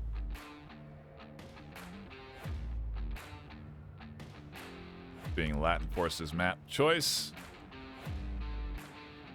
They'll be on the attack. Proteus on the defense. And I mean, geez, I don't know. I'm if I was a betting man and there was a wager to say there is going to be a round here that is lost or won based on time alone, I would take that bet. Back into it we go for Quarantine. Round 1 kicking off here. Latinforce obviously coming off a nice W, and Proteus now trying to minimize damage done. They've done well to keep the scoreline close, and so there's no point in giving up now. They could actually win on the overall scoreline if they can take this third map. And that would really limit how much they go down in rank off of this loss. So still something to be gained here from this Proteus team, as long as they don't let themselves get out of it too early here. Shots do come in from Peas, though, and don't connect onto that second floor roof. Another cross coming in from the west, and Peas can't quite get there in time with the shots either. Ring Monster should be over there ready for that move to happen sooner than later, though, but it's all a matter of time.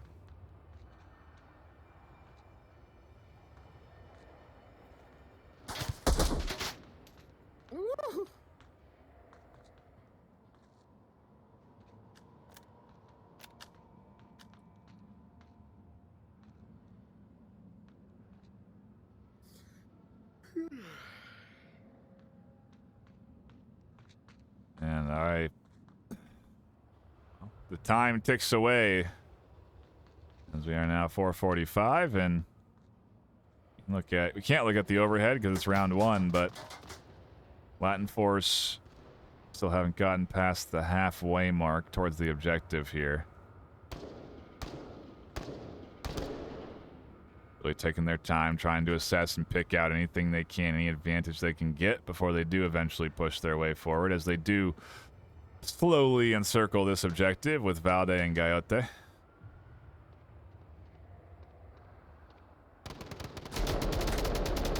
Valde does manage to get across. I think they get tagged once, so they should be able to heal. Ring shuts down Placencia, trying to rotate across the west. More shots coming in onto the other that crossed the street there, but both Valde and Gaia make it across. Beard Stake now going to be the key defender on this backside.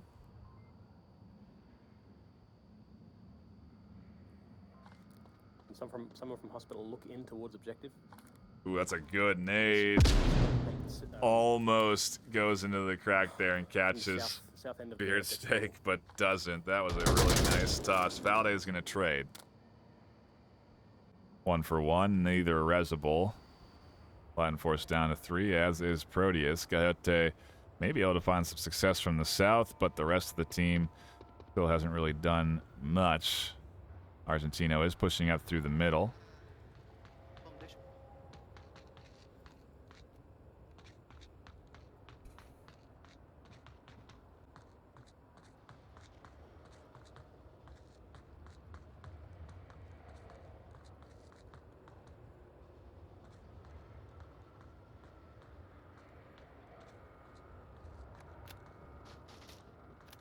Evans does get one over on the west.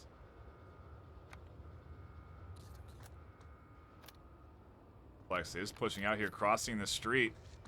El Argentino sees it, but they're holding a smoke in their hand, and they throw it in front of them as they try and desperately get their gun up to finally find the kill onto Suplex. The chaos coming through there, and now Goldbro's alone in defending 1v0.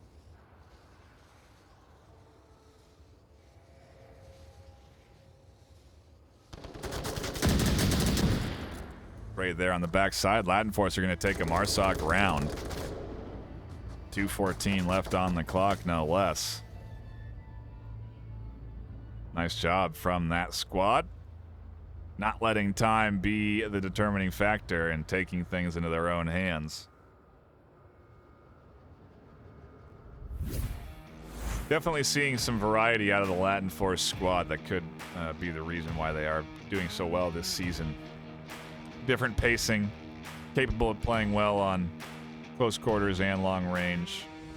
I think they would have a tough time with a well-coordinated team that tries to execute on chaos.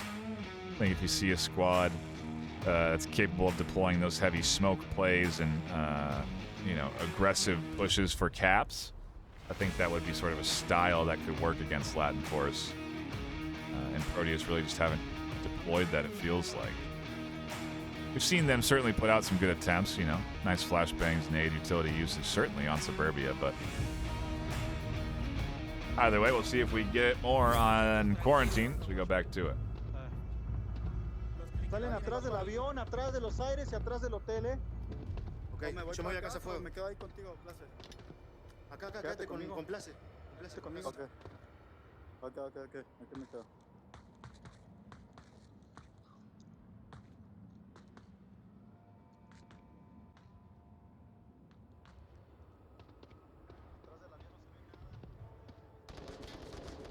Ooh, Goldbro's going to kick things off, catch one early for Proteus. Latinforce trying to rotate over to that south side, get punished for it. Oftentimes, you'll need smoke or utility to prevent exactly what just happened, but either way, Proteus a different pace as they instantly cross the street. Full W forward here. Thumbsticks stuck in the forward position. Flash comes in onto Argentino, and it does catch them. Peas is able to push up. The counter flash did come in, but didn't catch Peas. That puts Peas up into the 2-story. Will be able to fire down at anyone here. Look through the windows, catch any rotations? Not quite. Proteus, though, still applying the pedal to the metal here as Beardsteak and Ring do charge through the west. They'll be pushing up to the hospital building soon enough. Shots from Peas come in there from the 2-story. Apologies for that movement there. Ivans and Placencia find themselves in a tough spot coming up here. Imminent aggression. Cuts down Peas up through the middle. Trouble is Beardsteak here. Beardsteak does finally catch Ivans. Down they go. Now Placencia being suppressed and pushed from the side. Beardsteak's there. That's some good teamwork from the Proteus duo. Latinforce down to 1. We could be seeing Marsoc wins on both sides. Aids come in from Gaiote as they try and deter this presence, but it is coming in fast and heavy. Ring Monster's here. The tablet comes out as they do realize they're all alone, and Beardsteak's going to find a very exposed defender. Proteus take back a Marsoc round. I like to see that pace change from them. Very quick. And I am correct. I stand to be correct. Quick pace. Excel in chaos. That, I think, would have been the playstyle to try and execute more of on Suburbia. But they couldn't quite get the job done there. But we do see the pace there. Quick and overwhelming in some extents as they take that round with 4 minutes left on the clock. Way different than what we've been seeing. And ultimately successful. Tell me. You tell me what works and doesn't, you know? The Canadian Jesus hanging out in chat along with a bunch of other folks. Steve, Grenade popping in, Boozy. Appreciate you all stopping by and hanging out here this afternoon.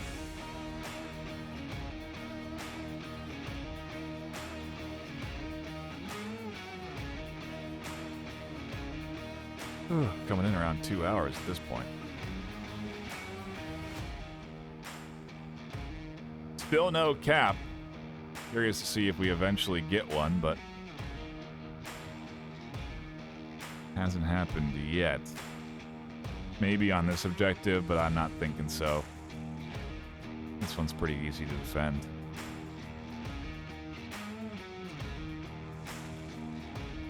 But who knows? Let's see. We get back to it. Map 3, round 3. Yo sigo acá. Vendrá por el norte. Por el centro. Conmigo. Yo también. Yo voy para allá. Vení, vamos mucha fuerza. Vamos a tomar el norte.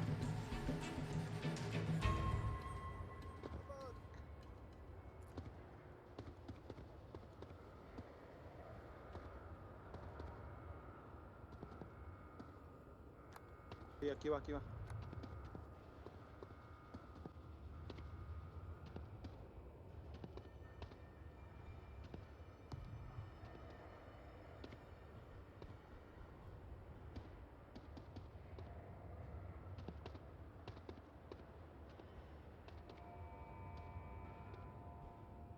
Tracking the Latinforce spawn as they come out the gate from Crater. It's going to be a little bit until they deploy their strategy. You can see from the overhead they are going to go the long route.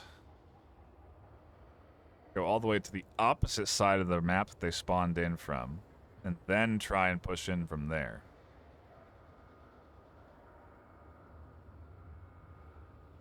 east was not good enough for them. In the meantime, Placencia and the rest of the offense really just kind of sits around and waits for this pincer play to come into effect. They have to get through a patient defense from Proteus now, though, as they are set up and waiting. No one really pushing too far forward. No one advanced up into the 4-story.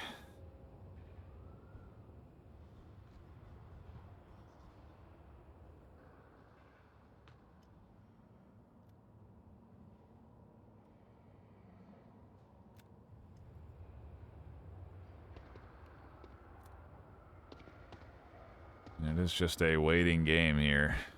Nature of Onward.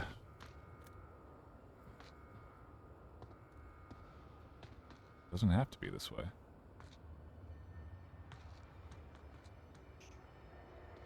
Just had a big gifted 5 gifted subs coming in from Daddy Spartan. Thank you so much for that. I do appreciate that support.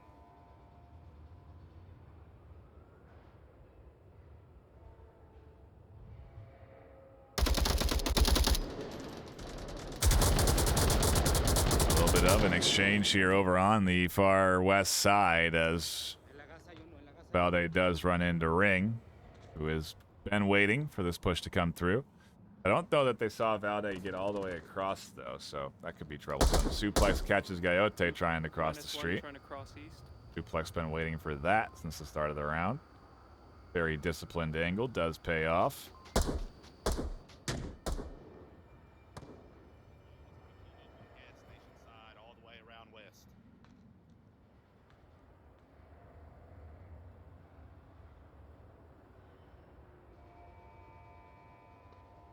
Either way, Valde is here and could be pushing into Ring soon enough. This could be the pinch that they need. Ooh, we're going to have to go on board. Look for that flank coming through. I think that's Peas. Work their way into the underground. If they're not careful, they could pop up right into the angle of Placencia, who's been patiently waiting for something like this to happen. Ooh, Ivans does get Ring Monster down. And that's important for the rest of the Latinforce side on the west to push forward here. They're running out of time. 2:20 on the clock.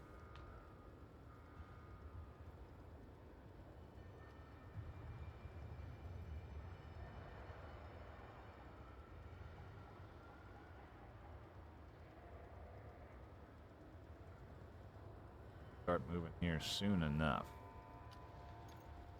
Drops off as they see Placencia, nade for nade. No, flash for nade, and that nade's going to be downing Placencia. The flash blinded Peas, but Peas does successfully shut down a push up through the middle. You have an overwatch here from Argentino and Ivans coming in with flashes. Gold Bros shuts down Valde. Minute 38, Ivans is going to get up here and get the res, it seems, so it is back to a 3v4. Suppressive fire over the top, down in towards Peas from Argentino. Peas firing back from the divot places here, doesn't connect on the Peas. Minute 20. And they're dropping back away from objective. That's not the way to go. That's the opposite direction they need to be moving. No way they have time for rotation all the way over to the side of Peas, who is technically just sitting there waiting for them over on this side. Actually kind of getting aggressive over here. Oh, they're going to see place out in the open. That's going to be a free kill. Down they go for what would have been a rotation that wouldn't have made it in time anyway. Ivans and Argentino now up through the middle. Have to make their way to the objective. And they are running out of time.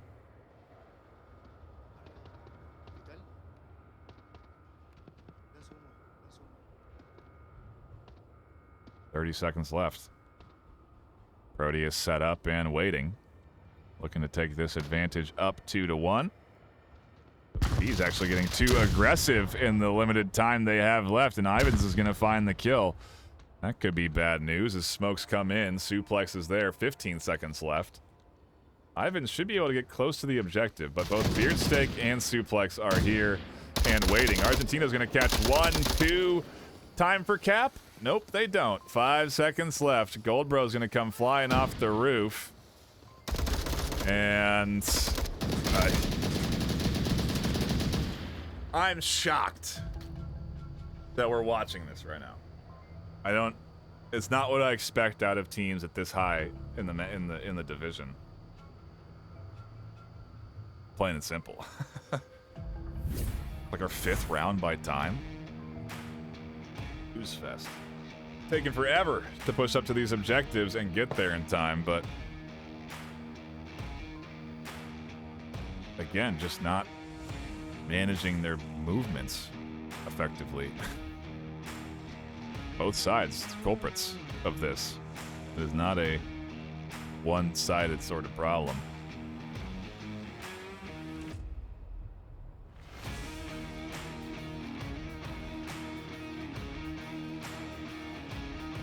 Still, though, I do appreciate the support from Spartan Daddy and everyone else that is hanging out in here.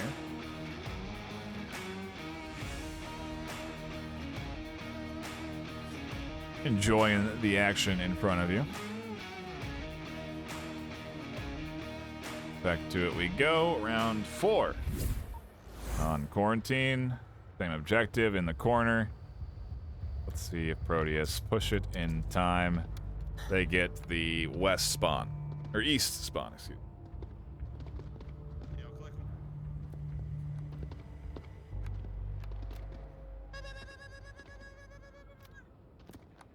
Is that annoying?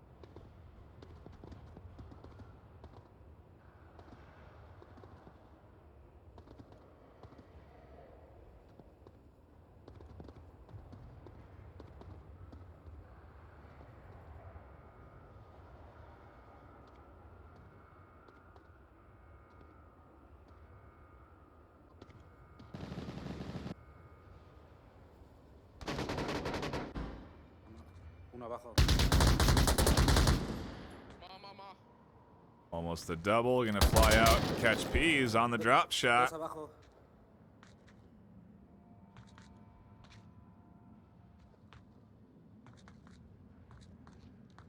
Going the distance, man. We're gonna play 7 rounds, 6.5 minutes on quarantine.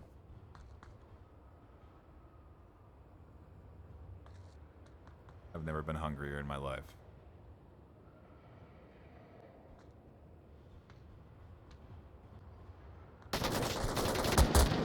Otro más abajo. Again, I just don't know what I'm watching. Like, why does that work?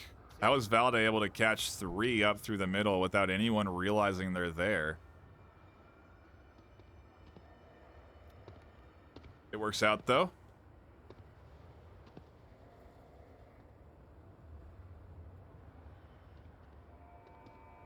Proteus down to 2. There's one first or second floor impact.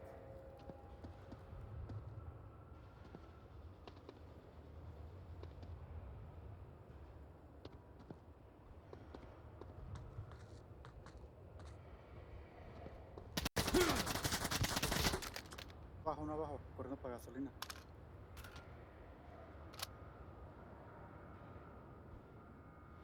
Just like that, Proteus find themselves in a 1v5 with Latinforce absolutely shutting down their offensive rotation here.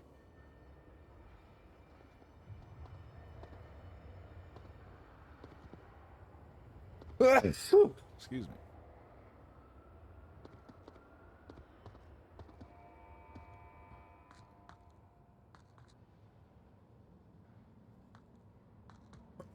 Interesting to check that floor because I don't think you can even get onto that part.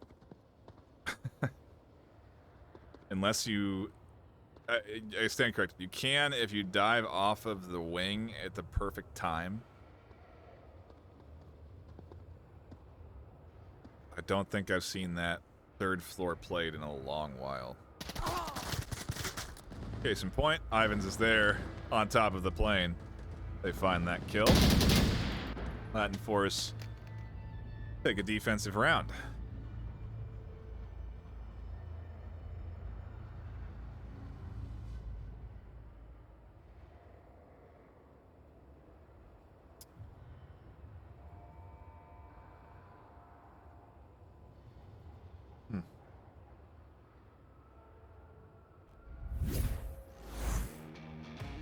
All tied up. I don't think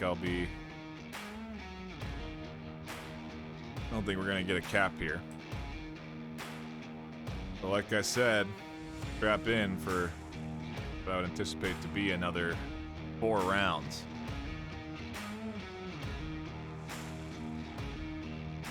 Crazy.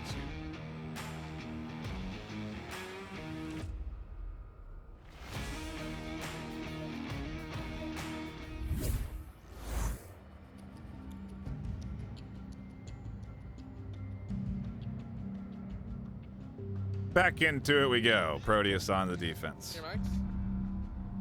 Your mics?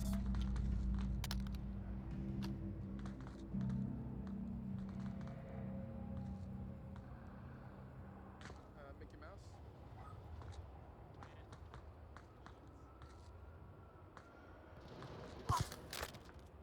Remátalo.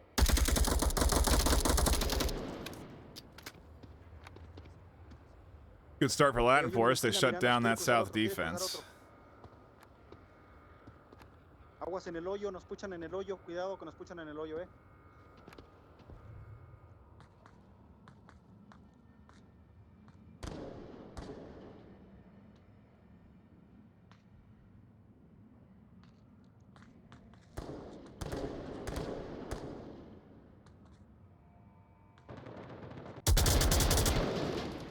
Uno por los aires. Early aggression in the north. Lord Beardsteak on Proteus looking to find some kills out onto the rotation here. Ivans deploys a flash up over the top, and they're going to try and get aggressive onto Beardsteak. They get there before the counter flash is deployed. Proteus go down.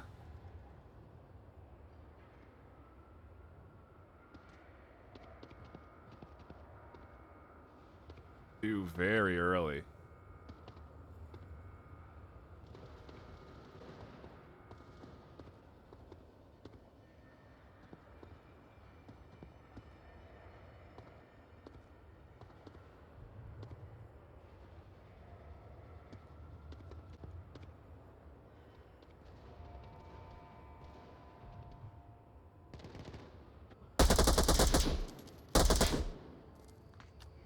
There's one on top of AC.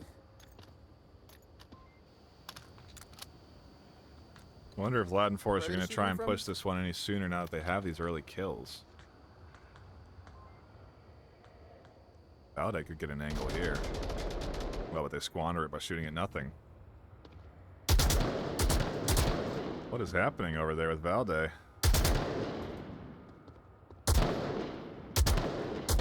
They have to be intentionally trying to draw Come on. eyes over here. Has to be the purpose.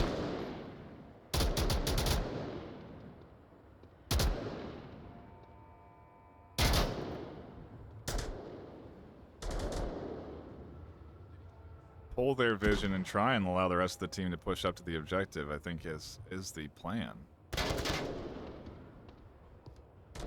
They have the 5-3 advantage. It's coming down to a matter of execution, and I like what I'm seeing. Yeah, I like the play here. This is a coordinated effort. Smokes and flashes coming onto the objective. Distraction, LMG shots from the back. Suppressive up through the middle. Ring is being suppressed. Ivans finds one as they push towards the objective position. Ring does peek out and catch a kill. They don't get killed in the refag. Another one goes down to Golbro up the middle. Opportunity here for a couple of kills to come through, and they do. Now Ring Monster's alone on defense as they push out way into the middle of the street. Latinforce gonna find that final kill and take their Marsoc round. And do it before time ends. Better management there, better pace. Great execution. That's what I'm expecting out of these teams, and that's what gets you round wins. Now they're up 3-2. They go on to the defense. Can Proteus put together a Marsoc round?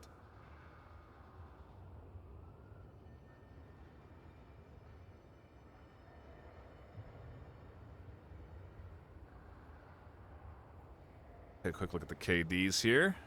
Ivan's 9-3. Definitely popping off this round. 6-5, excuse me, for Beardsteak. So not too bad there either, but definitely better KDs on the Latinforce side of things as we go into what could be the final round of the series. ¿Cómo? Que te va parado así, o sea, ¿El círculo? movete ¿El al filo, círculo? claro, en el filo de la montaña.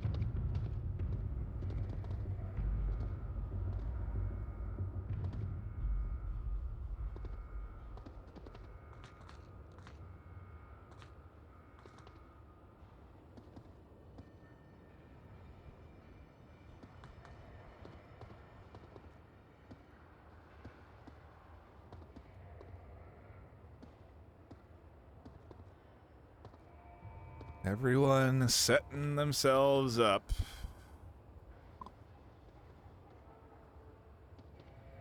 I doubt Proteus play this one fast.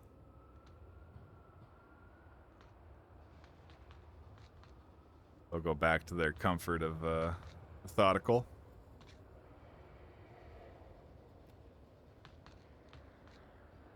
Maybe more of what we saw on Downfall.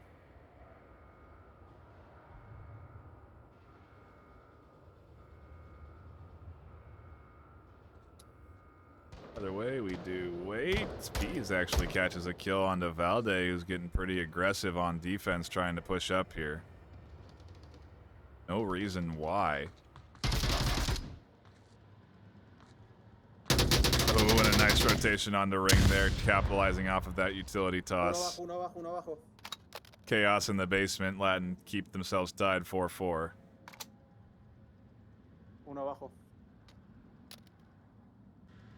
But yeah, Valde definitely didn't need to push. They've got the 3-2 lead. They're looking good. No reason to give the offense an advantage, and they're fortunate that Coyote does win that trade in the bottom. Otherwise, that could have been a very quick 5-3 swing. Proteus looking at an opportunity to tie it up 3-3, as I predicted earlier. Sensia gets rid of one in the south. Goldbro trying to get an angle up from that 3-story. That's a big pickup. Like still holding onto that backside while the rest of the team makes their way in from the north. They could end up bypassing a couple of defenders here with this play. But I do wonder if a cap is on their mind here.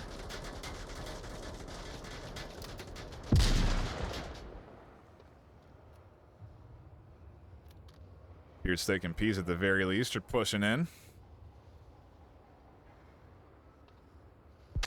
Oh, they have Lord Beardstick wanted to get that flash up in front of Argentino at the window. Not get it as far as they were hoping, though. Argentino in the very powerful spot. Bounce there, L. A spot that isn't being suppressed. Oh, did that smoke blind them? No, it goes a bit too far. Trying to place that smoke right onto the patio here. Doesn't matter. Beardsteak is behind the defense. They get past Argentino's line. Across the street. Proteus could cap if Beardsteak can get to the objective in time. Where is the third Latinforce? I see two. Oh, down here. Running right into Beardsteak, who finds the kill. And now this defense has to crash in. Proteus may find the opportunity to catch the kills. Sensia is going to be pushing up to the objective. Argentino shuts down Peas. Beardsteak is in a 1v2, and Placencia is riding up against a wall, waiting for Beardsteak to push out. Beardsteak does drop back and get the res smartly, but Placencia is swinging here on the aggression. They find 1 and 2, a huge double kill by Placencia to change things up back into their favor, and now Latinforce are in a 2v1 with Proteus, relying on Suplex 11 to do the job. Big counter play from Latinforce to net them the advantage they have now. That could have been a cap and map 3 into the hands of Proteus.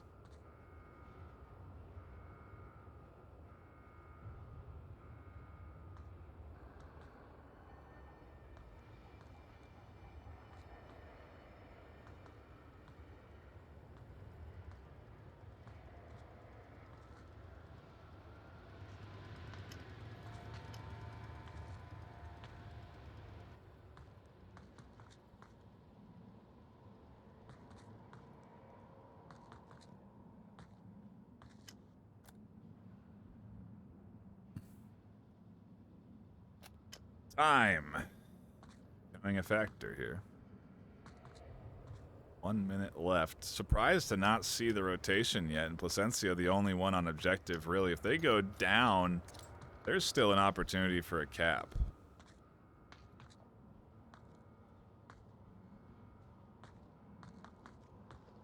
Smoking a rotation with 40 seconds left and pillaging resources. They have time for them. Worth it. Argentino there taking shots. They end up botching their smoke deployment, and Placencia peeks the corner to catch the kill. Latinforce take the final map 4-2.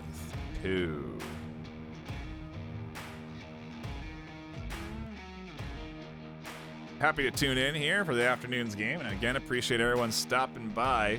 A quick little gander here, if you haven't signed off yet, is we do have the Stack Up tournament happening soon. Right now, you can still register for the tournament. It's open until the 3rd.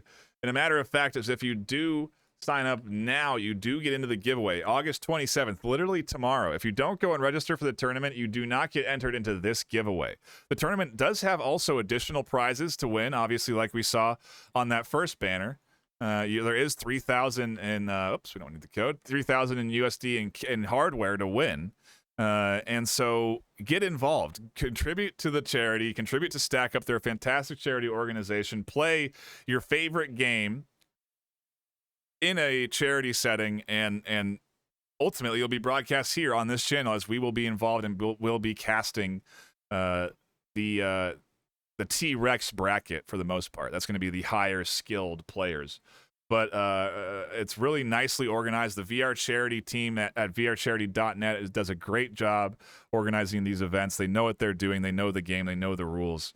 And it's an easy recommendation for me to you to get involved if you're not already. Again, you're running out of time. If you want to get into the giveaway, which one more time gets you entered in for a chance at all of this, a force haptic feedback mount for pistol shooting. Mouse, keyboard, mic, love the Quadcast S that I have. Please do go and register for this charity tournament. We really want to drive as many people as we can there. I think there's an entry fee, but that also goes into the charity, the charity money that's going to charity. So it all is for a good cause. There's no losing by participating here. So do get involved if you can. That's going to be it for me, though. A big shout out to the teams. My name's Ben NightFiree with 2 E's. Until next time, stay classy.